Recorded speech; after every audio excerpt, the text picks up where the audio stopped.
Olá, professores de Macururé, como é que vão? Esse trabalho é uma continuidade da nossa jornada, é um trabalho bastante focado nas 10 competências da BNCC, com ênfase nas competências socioemocionais, e que a gente vai trabalhar com vocês agora. Bom, eu sou Selma Brito, tá? Então, vocês já me conhecem. Os gestores e coordenadores me conhecem um pouco mais, porque desenvolveram um trabalho, né, com uma oficina de planejamento estratégico, mas os professores me conhecem muito pouco, né? Eu conversei um pouquinho com vocês, e hoje eu trago para vocês as considerações sobre as 10 competências e o foco na competência socioemocional, tá? Então, nós vamos aí trabalhar durante 50 uma hora, e entendendo as 10 competências e entendendo também por que a necessidade de trabalhar as competências socioemocionais, tá bom? Eu vou compartilhar para que a gente possa entender um pouco qual é a importância de trabalharmos competências socioemocionais, por que a BNCC traz na sua estrutura, né, com uma compreensão de currículo e na estrutura curricular, né, apresenta para as estruturas curriculares 10 competências básicas, e dessas 10 competências básicas, 30%, ou seja, 3 são especificamente socioemocionais, e nós temos mais umas 3 que elas não são tão específicas do socioemocional, mas ela reclama algumas habilidades que passa pela nossa estrutura emocional. Então, por que nós temos uma necessidade de estruturar os nossos currículos agora com tais competências, essa preocupação muito grande nossa hoje, né, em trabalhar as competências emocionais? Então, primeiro, eu gostaria de trazer para vocês essa contextualização, trazendo 2 vídeos que vão falar sobre esse contexto contemporâneo, e aí eu acredito que depois desses 2 vídeos vai ficar bastante entendido por que nós estamos falando de competências socioemocionais neste momento. Bom, primeiro vídeo que eu vou trazer para vocês falam de um comportamento social, e vocês vão se ver dentro dessa estruturação. Vamos lá?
Pois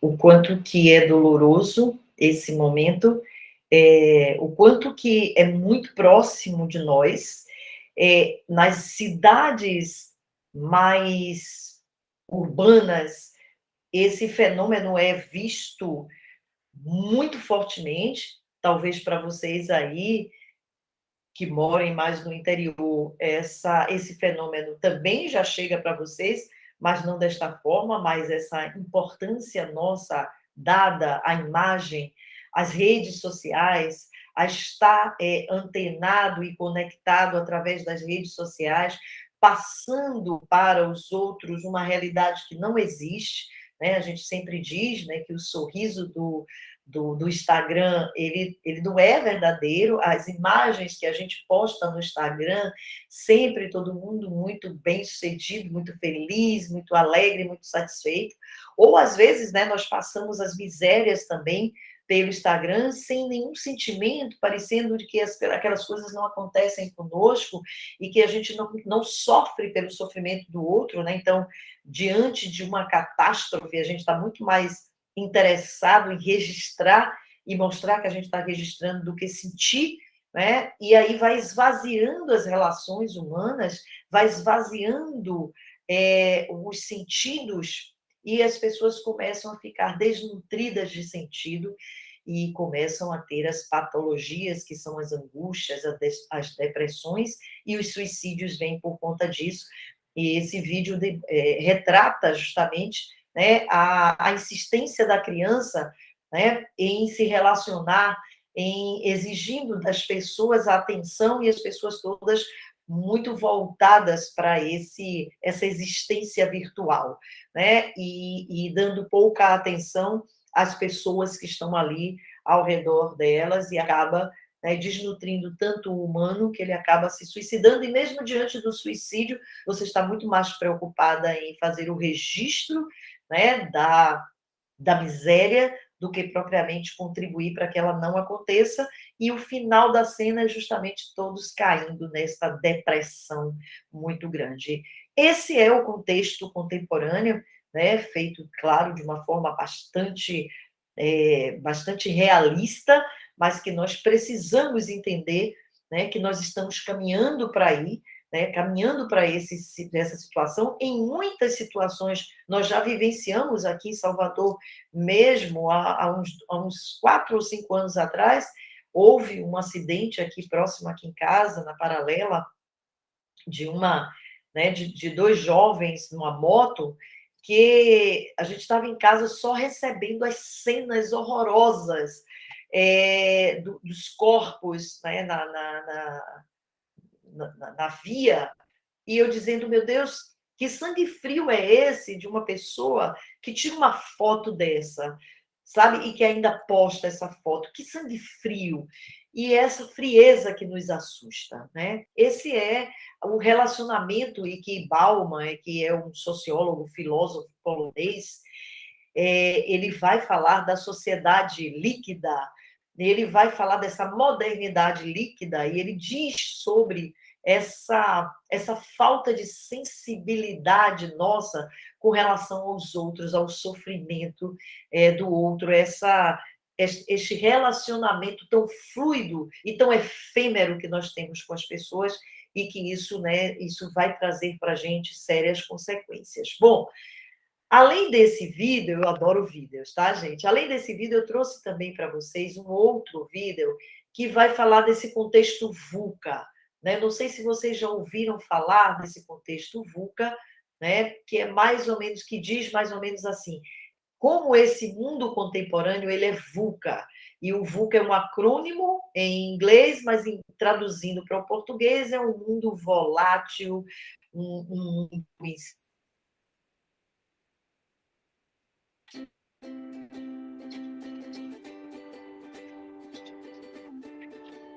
Você conhece o mundo VUCA? VUCA é um acrônimo que surgiu no vocabulário militar americano na década de 90 para traduzir os cenários instáveis e muitas vezes complexos dos campos de guerra. Posteriormente, o termo vem sendo cada vez mais citado e utilizado no mundo dos negócios e que pode ser aplicado em todo tipo de organização. Pode-se dizer que o VUCA é baseado na própria gestão de riscos, pois os próprios comandantes do exército americano tinham que lidar com cenários complexos e altamente dinâmicos, onde se exigia muito de suas capacidades de sobreviver ao caos. Traduzindo a sigla VUCA, e já em português, estamos falando de um mundo volátil, incerto, complexo e ambíguo. O conceito VUCA expressa a complexidade da nossa sociedade contemporânea, devido à interconexão, interdependência e à globalização, situações que antes tinham pouco impacto no mercado, mas que agora refletem e muito em toda a nossa sociedade. Descrevendo o mundo VUCA. Mundo volátil. Tudo muda o tempo todo, com uma velocidade absurdamente grande, com uma frequência intensa e com um impacto que a gente desconhece. Vivemos a era da modernidade líquida. O mundo parece escorrer pelas nossas mãos, tamanha velocidade que as coisas acontecem. Um exemplo de volatilidade, basta a gente conhecer um pouco mais a história. O rádio levou 38 anos para alcançar 50 milhões de usuários. A TV levou 13 anos. A internet, 4 anos. O Facebook, 3 anos e meio. O Twitter, 9 meses. O Instagram, 6 meses. E acredite, o Pokémon levou 22 dias para alcançar 50 milhões de usuários. Mundo incerto. São as dificuldades para enxergarmos para onde vamos e qual o próximo passo a seguir. Não sabemos direito o que vai acontecer amanhã. Alguns anos atrás, fazer previsões era bem mais fácil do que hoje. Era mais provável saber como a empresa estaria depois de alguns anos. Vivemos hoje em uma incerteza onde está difícil prever as coisas. O futuro está anuviado. Mundo complexo. Nem tudo é tão simples quanto parece. Cada vez mais as coisas estão interligadas e interconectadas. Como conhecer e entender essa interdependência? Como identificar a relação das coisas? A verdade é que quando mexemos em um fator, existe um resultado que pode ser provocado em outro lugar. Está cada vez mais difícil explicar o mundo de forma linear. Mundo ambíguo. O que vemos hoje são inúmeras interpretações para muitas coisas, vários sentidos para uma mesma questão. No mundo corporativo, isso pode tornar as decisões mais arriscadas. É preciso controlar melhor o risco e saber das implicações das tomadas de decisões. Um exemplo de ambiguidade. Você sabia que a rede social mais popular do mundo, o Facebook, possui 56 opções de gênero somente para o mercado americano? E a justificativa para isso é que estão expandindo a identificação dos usuários para além da dicotomia homem-mulher. Consegue entender? Como você pode ver, o mundo de hoje está cada vez mais rápido e acelerado. E as organizações estão sentindo o impacto dessas mudanças velozes ocasionadas pela conectividade e pelos avanços tecnológicos. Todo este movimento veloz e contínuo gera incerteza, torna as relações e situações mais complexas e ainda aumenta a ambiguidade e a imprevisibilidade sobre o futuro. O que devemos saber é que as soluções do século XX já não são mais suficientes para dar respostas para os desafios do século XXI. E o VUCA vem pressionando cada vez mais as organizações para criarem abordagens mais criativas, inovadoras e mais ágeis. As empresas que estão conseguindo prosperar no mundo VUCA são aquelas que, apesar das dificuldades, são resistentes ao caos, se reinventam e são rápidas em perceber a necessidade de se refazer em cenários complexos e imprevisíveis. Dá para entender agora que fazer uma leitura do mundo atual está cada vez mais difícil? Sejam bem-vindos ao Mundo VUCA. Pois é. Esse é o contexto VUCA, né?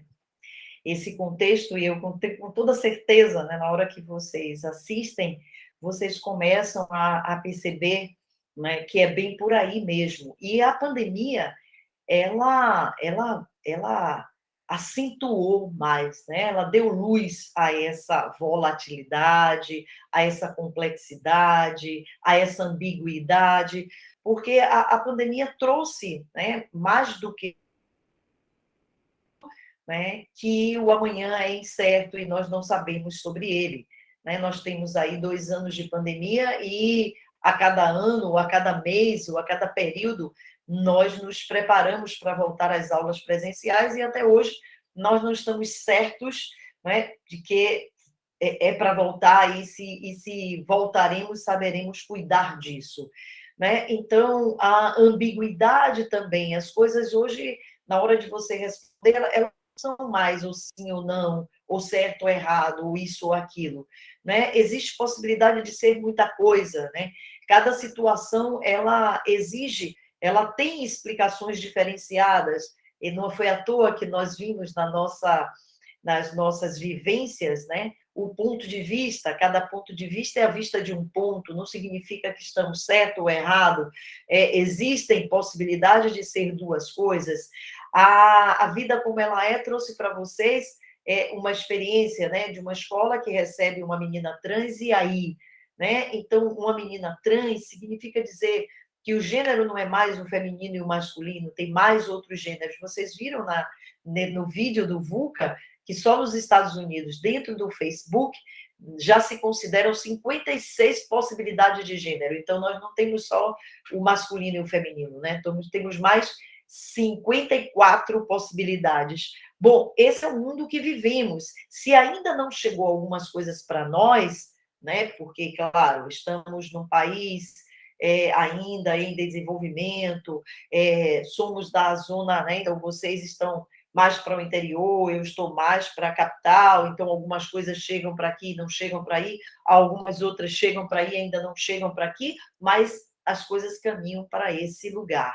Né? Então, o Bauman, quando falou dessa modernidade líquida e dessas relações tão distantes e desta complexidade que torna dá uma visão para nós de que o mundo está de cabeça para baixo, né? E ninguém reparou que nós vivemos num caos e que nós vamos constituir uma nova ordem. E essa nova ordem é muito diferente da ordem que nós aprendemos, principalmente, né, as gerações nossas, que são as gerações mais velhas. Né? A meninada que começa a nascer agora, elas já entram para a vida já diante desse caos. Então, para elas é muito mais fácil compreender isso do que para nós, que vivemos, né, na nossa estrutura educacional, outras verdades. Então, esse é um contexto, e nesse contexto precisamos ser educadores, e por isso mesmo é que as 10 competências e a BNCC, a necessidade de uma reforma educacional para o mundo,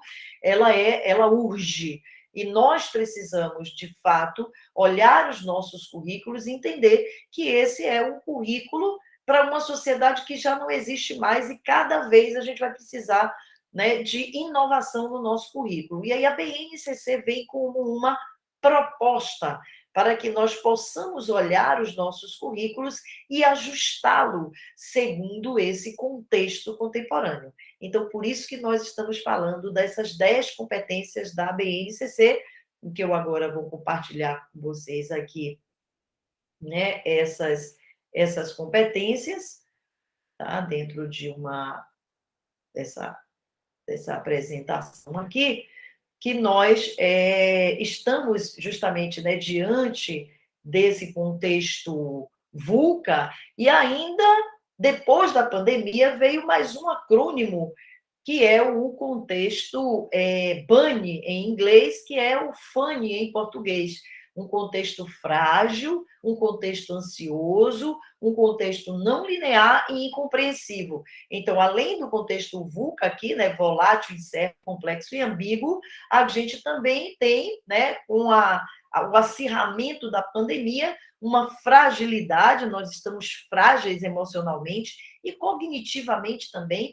Nós somos uma sociedade muito ansiosa. O Brasil, então, é um dos países que lideram aí no ranking da ansiedade e da depressão.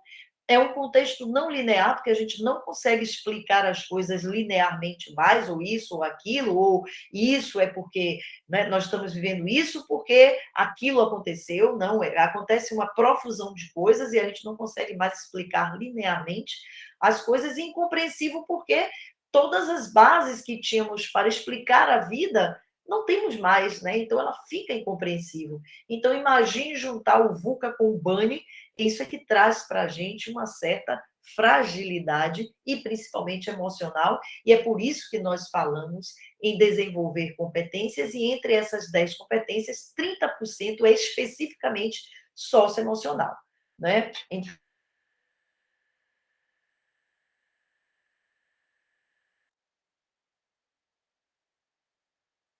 Indivíduo, não só de desenvolvimento, mas nós precisamos olhar o indivíduo como um todo mais complexo e integral, e nós precisamos ter uma proposta educacional que trate da dimensão física, então, portanto, que não ignore o nosso corpo, né? O nosso corpo, ele precisa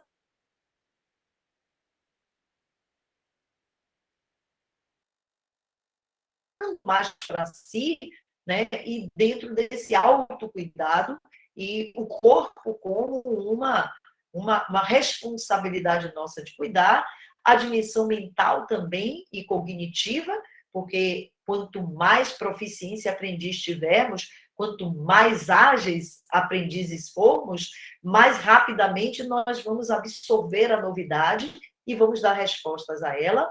O emocional, porque vamos viver situações, né, de incertezas, de incompreensão, né, e de descuido, que nós vamos precisar ter estruturas que sustentem isso, essa carga, né? Vamos conviver com pessoas muito diferentes de nós e vamos ter que aprender a conviver com isso, com pessoas que pensam diferente, com pessoas que têm outras opiniões. Olha o que nós estamos vivendo, a situação do nosso país, da política, da religião. A gente não consegue mais discutir religião, nem política, nem time de futebol mais, porque a gente não topa, né, o divergente, aqueles que pensam diferente da gente. Isso é uma fragilidade na nossa estrutura emocional, e nós não podemos ser assim. Nós temos que sustentar e suportar as opiniões divergentes e tirar delas algumas lições. E a dimensão espiritual, né? Porque somos seres que acreditamos na espiritualidade, né? No desenvolvimento da espiritualidade, que tem a ver no cuidado com o outro, na dimensão mais humana e mais sensível. E aí nós precisamos cuidar dessas dimensões nas nossas propostas educacionais, não dá mais só para tratar o cognitivo, e é por isso mesmo que as 10 dimensões, elas vão falar, as 10 competências vão falar sobre essas dimensões do humano. Bom, essas são as 10 competências da BNCC, que tem a ver com o conhecimento, que está ligado à dimensão cognitiva. Depois vem o pensamento crítico, né, e o pensamento científico, que ele está bastante vinculado também ao cognitivo, mas também já tem aí uma dimensão emocional, que é a criticidade, que é a não aceitar determinadas certezas e sustentar um momento de incerteza, insegurança, de questionamento, porque o espírito científico traz uma certa desconfiança do que você já sabe, e é assim que o espírito científico cresce, né? O repertório cultural, ou seja, quanto mais amplo for a sua vida, né, dentro, imerso na cultura, né, no aprendizado sobre o seu entorno, mais qualificado você vai estar nos seus argumentos, nas suas relações. A comunicação, né, hoje em dia, os meios de comunicação estão à nossa disposição, então precisamos saber usar esses meios ao nosso favor. A cultura digital, porque o meio digital hoje é o que nos aproxima das outras culturas, é o que nos traz as notícias dos mundos, né, dos outros mundos e dos outros saberes e pensamentos. O trabalho e o projeto de vida, aí vem uma competência que é muito voltada à estrutura emocional, que é o seu projeto de vida, né? O quanto que você está atento às suas propostas, né, da sua vida, o quanto que você é protagonista da sua própria história, a argumentação, porque você precisa ser indivíduo que tenha e consiga desenvolver argumentos, porque cada vez mais você vai precisar disso, o autoconhecimento e o autocuidado, que tem a ver, né, com a preservação da saúde, o autoconhecimento é que você tem que saber se conhecer suficiente para saber quais são as suas fragilidades, quais são as suas fortalezas, quais as oportunidades que você pode se lançar, né? Você lê as situações do mundo lá fora a partir do que você é. Depois, a empatia e a cooperação, porque você precisa ser sensível ao sofrimento do outro, ao pensamento do outro, até para você respeitar, para você aceitar esse pensamento. E a responsabilidade e a cidadania, que tem a ver com se implicar com as questões sociais. Então, você percebe que as 10 competências que estruturam toda a BNCC, ela está voltada para essa educação integral, para cuidar dessas 5 dimensões, né, da dimensão física, da dimensão mental e cognitiva, da dimensão afetiva, da dimensão espiritual também, né? Bom, considerando esses aprendizados dentro dessas 10 competências, nós também trouxemos para reforçar com vocês a necessidade de trabalhar com competências. Quando a gente diz um currículo estruturado em competência, nós estamos saindo mais do conceito de conteúdo, então não estamos só mais agora para ensinar os conteúdos da matemática, né, da geografia, da história, da ciência, do português, mas sim desenvolver competência. E desenvolver competência é atuar, né? A estrutura da competência, ela tem conhecimento, ela tem comportamento, ela tem instruções, mas ela também tem atitude, né? E para que a gente desenvolva bem a competência, é necessário que a gente passe por certas experiências. E aí, o cérebro nosso, ele aprende muito mais quando a gente desenvolve ele nessas dimensões aí, ó. Você percebe que 10% da nossa produção cerebral, quando a gente lê, a gente aprende 10% do lido, né? Então, o exercício de ler alguma coisa nos dá a possibilidade de 10% de aprendizagem. Ouvindo, a gente aprende 20%, né? Nosso potencial de aprendizagem aumenta. Observando, 30%. Ouvindo e observando, 50%. Discutindo as ideias, 70%. Fazendo, né? Então, a gente aprende para fazer algo, a gente aprende aí, a gente desenvolve o nosso potencial cerebral em 80%. E ensinando, 95%. Isso significa dizer que, é claro, né? Se a gente ler, ouvir, observar, né, discutir, fazer e ensinar, a gente, né, resume aí um percentual de possibilidade de aprendizagem muito grande. Então, todas as propostas de aprendizagem, ela precisa passar por todas essas dimensões, do ler, do ouvir, do observar, né, do fazer, do discutir e do ensinar. Então, cada vez que a gente tenha na nossa proposta de sala de aula situações de aprendizagem, atividades que façam com que os meninos passem por essas experiências de ler, de ouvir, de observar, né, de discutir, de fazer e de ensinar, eles estão, né, cada vez mais utilizando o seu cérebro com mais potência do que só lendo, do que só ouvindo, tá? Então, é importante vocês saberem disso na hora de pensar sobre as aulas.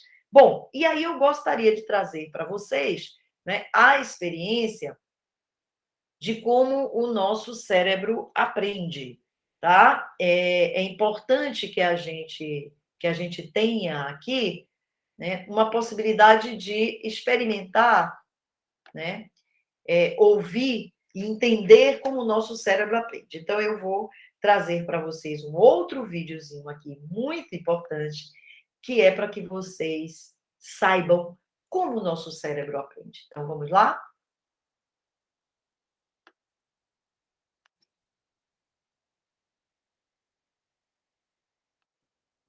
Como será que o nosso cérebro aprende? Vamos ver. Aqui na frente fica a nossa memória de trabalho, onde estão todas as informações de que a gente tem consciência nesse momento. Já a memória de longo prazo está espalhada por todo o córtex cerebral e tudo está conectado pelos mais diferentes caminhos. Vamos ver isso mais de perto. O ambiente externo envia estímulos o tempo todo para o nosso cérebro, através dos 5 sentidos. Alguns desses estímulos chamam a nossa atenção e são filtrados para dentro da memória de trabalho.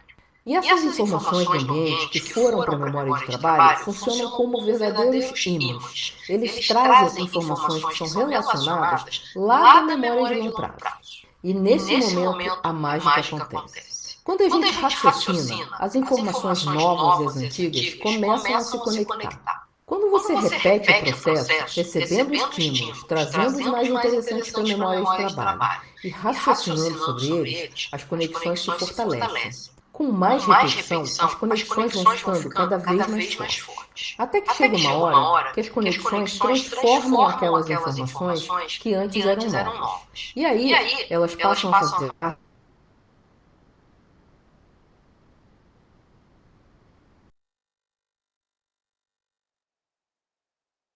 para receber novas informações e processar novas aprendizagens. E aí, você gostou desse vídeo?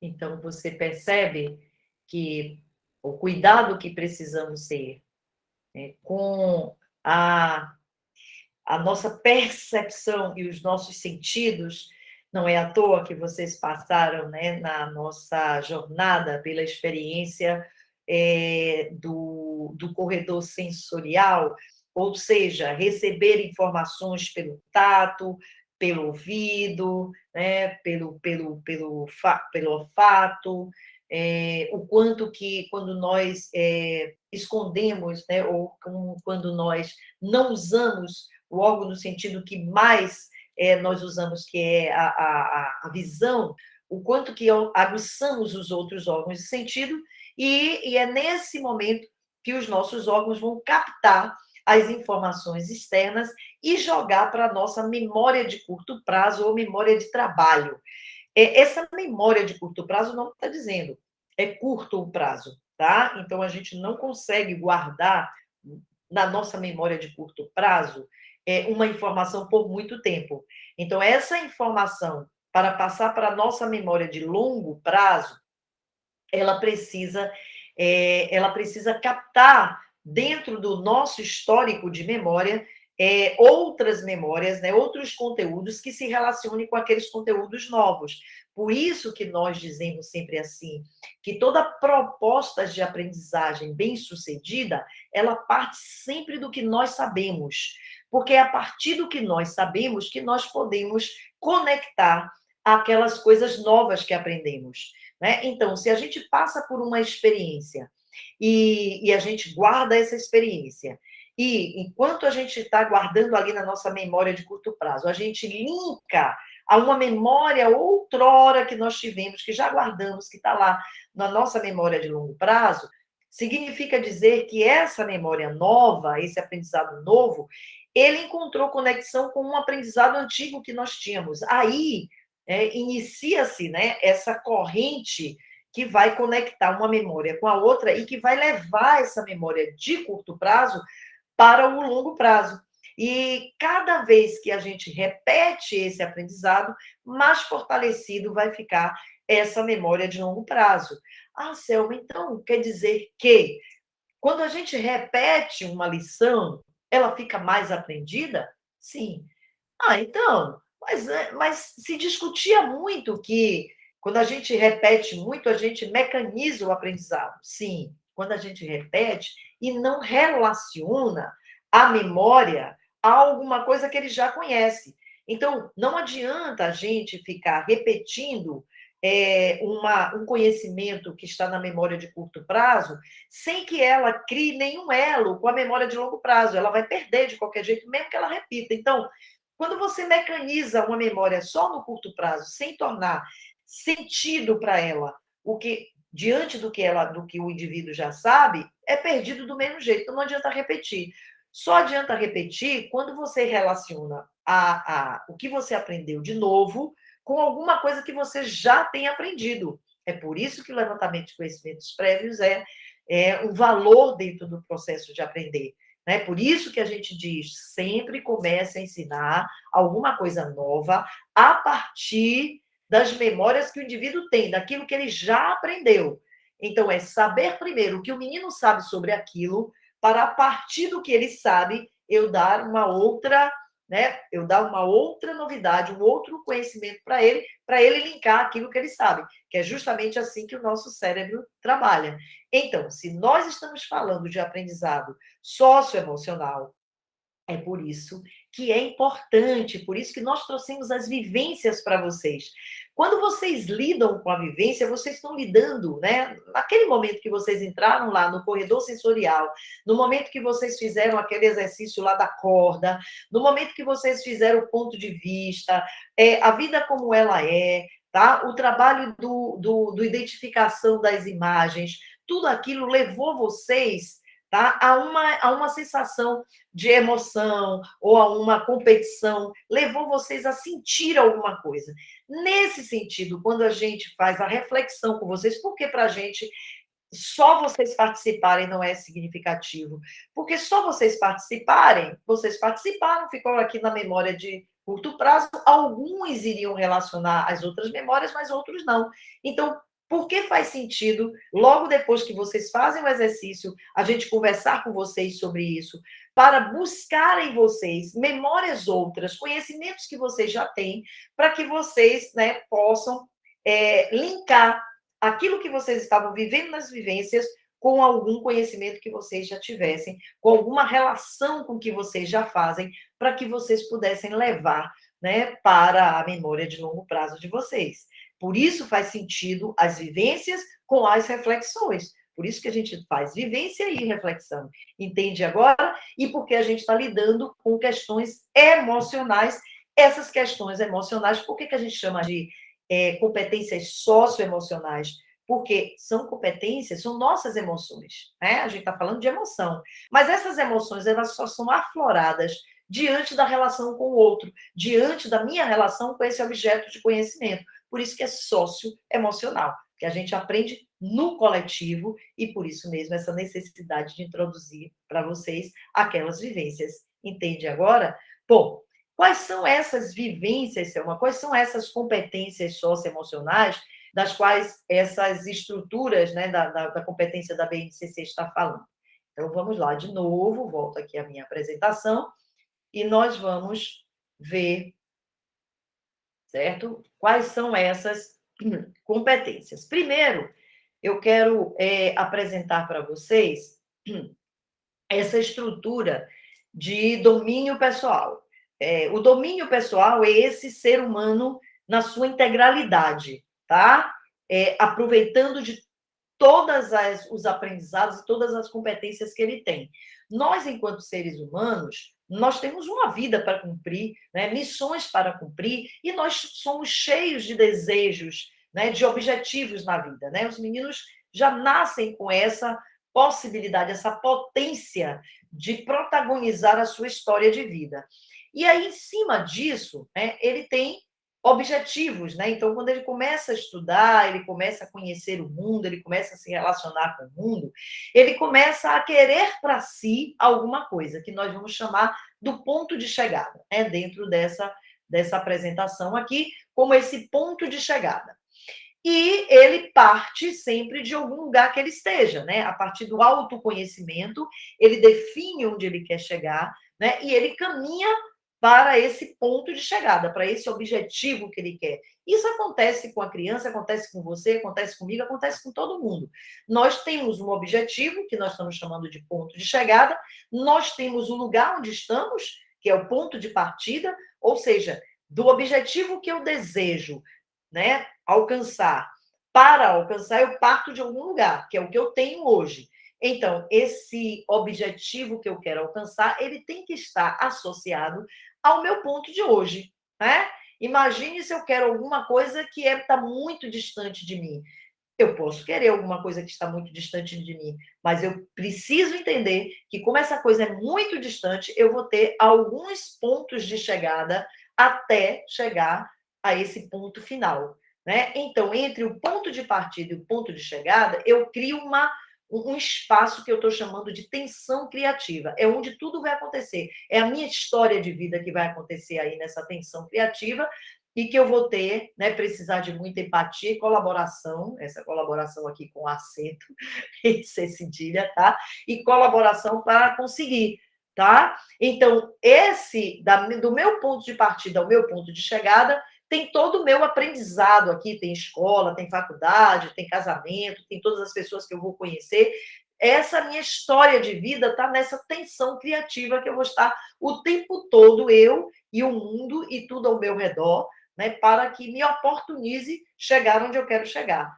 Porém, vocês percebem que atrás de mim tem uma tensão emocional que pode me impedir de caminhar em direção ao meu ponto de chegada, e essa tensão emocional, ela é construída pelo meu autoconceito.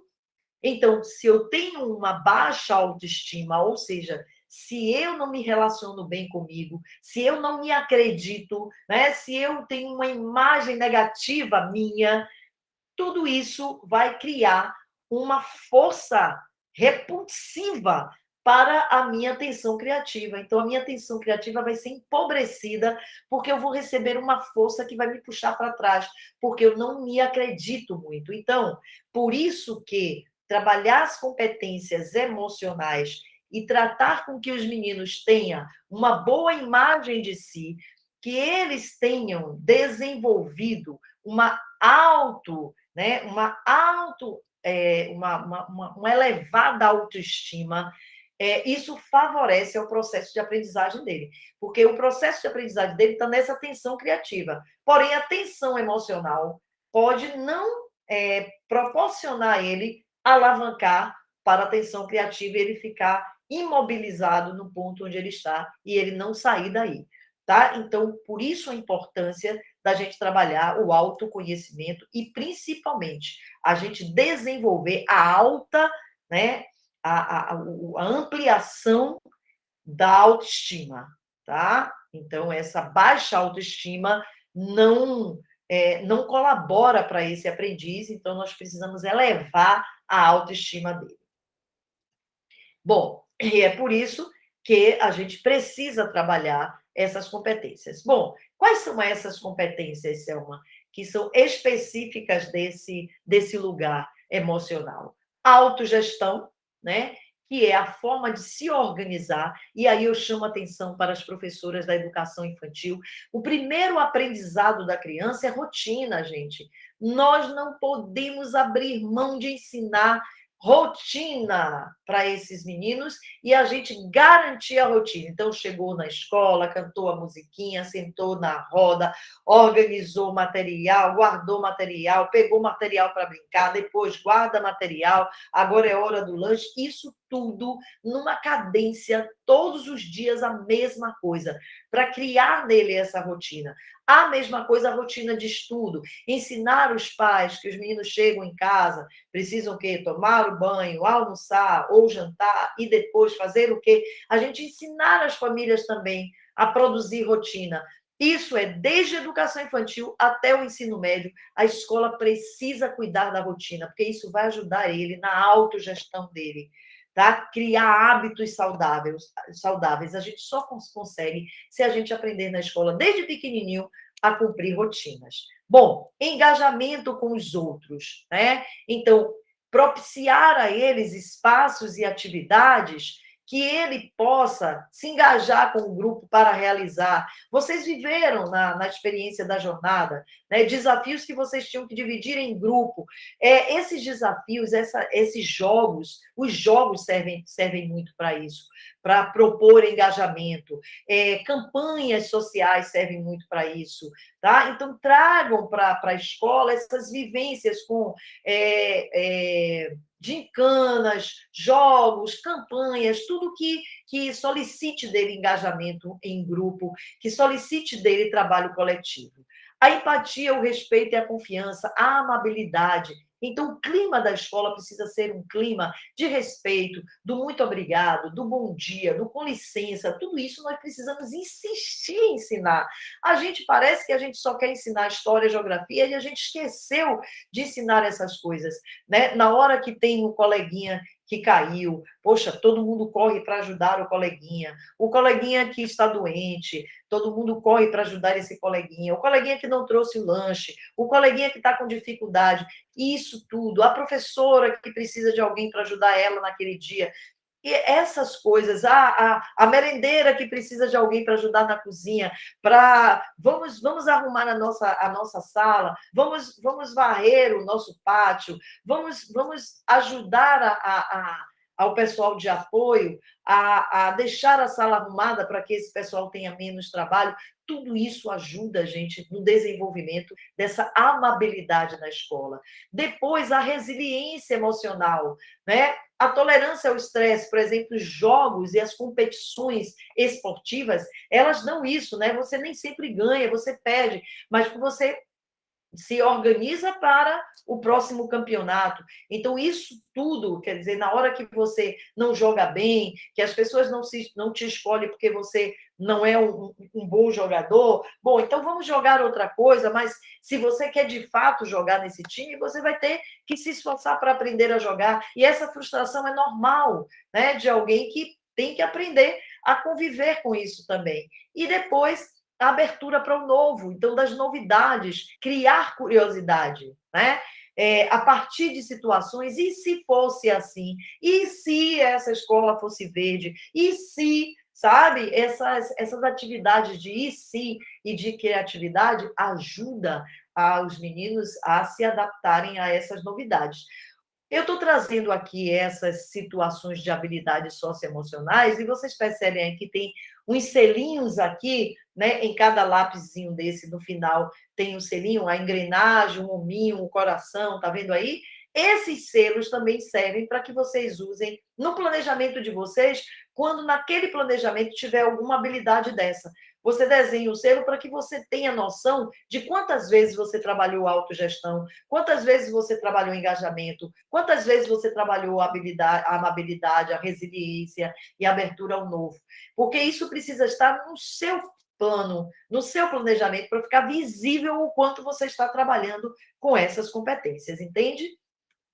Bom, e aí essa estruturação emocional tem a ver com cognição, porque a gente aprende as estruturas emocionais. O emocional pode ser aprendido, e é isso que nós queremos trazer, né, na hora que a BNCC traz essas competências socioemocionais para o currículo. Ou seja, a minha reação às minhas emoções podem ser aprendidas. Eu posso aprender a não ser tão reativa emocionalmente através da minha estrutura cognitiva. E para que isso seja possível, eu tenho que ter, né, dentro das possibilidades de aprendizagem, muitas atividades interpessoais que eu faça com os outros. E nessa medida que eu faço com os outros, eu preciso ter também reflexões acerca de como eu ajo. Vocês, de novo, né, repararam que nas vivências, quando você faz, às vezes tem um que fica mais nervoso, tem um que toma para fazer, tem um que xinga, tem um que não respeita o tempo do colega, quer logo dizer, poxa, você é burra, ou então você não fez certo, me dê que eu faço. Tudo isso são tensões interpessoais. Mas na hora que a gente reflete sobre, mas como você se comportou? Né? Quais foram as suas dificuldades? Eu estou trazendo reflexões para o intrapessoal, ou seja, você refletindo sobre como você age diante de situações inusitadas, porque essas situações inusitadas é que vai trazer para você a resposta emocional.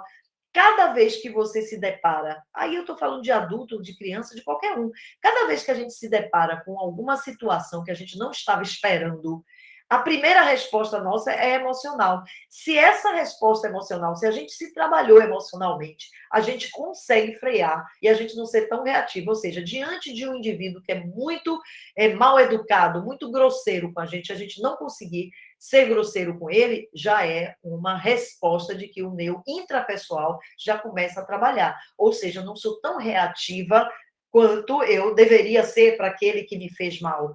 Eu não fiz mal para ele, então significa dizer que eu tenho um domínio sobre a minha emoção, que não me traz problemas. Quantas pessoas não têm domínio da sua emoção e às vezes se torna um criminoso, se torna um infrator, porque não conseguiu segurar suas emoções, né? Isso é muito, muito sério. Então, a autogestão vai falar justamente sobre essa capacidade de organizar ideias e sentimentos, né? De se manter focado em alguma situação.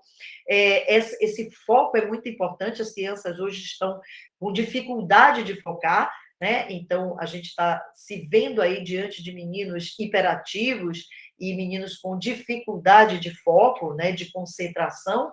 Então, é falta de exercício de foco. Então, desenhos, atividades de montagem, contação de histórias, sempre são atividades que trabalham a questão deles focarem em alguma coisa, né?